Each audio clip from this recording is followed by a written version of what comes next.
Olá, nesse momento do vídeo nós vamos falar sobre a lei de Faraday e ver o que ela tem a ver com a geração de energia elétrica.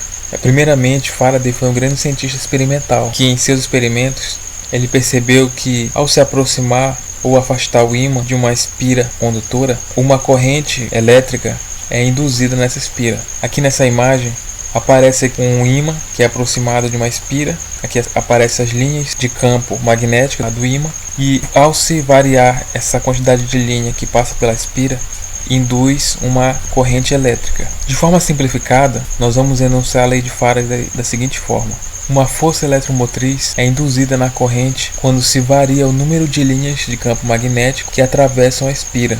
Foi o que a gente viu anteriormente.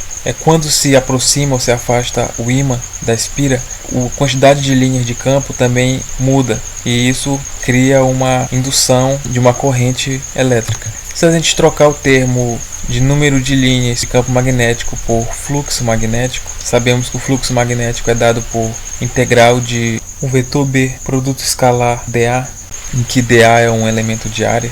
A gente vai poder enunciar a lei de Faraday da seguinte forma: o módulo da força eletromotriz induzida em uma espira condutora é igual à taxa de variação com o tempo do fluxo magnético que atravessa a espira. Então, nesse caso, a gente vai ver que a força eletromotriz em módulo ela é igual à taxa de variação do fluxo magnético em relação ao tempo. Aqui a gente vê aqui nessa equação que se a gente tem uma bobina com N espiras, então vai ser N vezes a taxa de variação do fluxo magnético. Aqui temos uma simulação no FET Colorado, que temos um enrolamento com 4 espiras, e vamos aproximar aqui o ímã. Percebemos que quando a quantidade de linhas de campo que atravessa a espira muda, isso acaba induzindo uma corrente elétrica que tem uma certa diferença de potencial. Isso acende a lâmpada.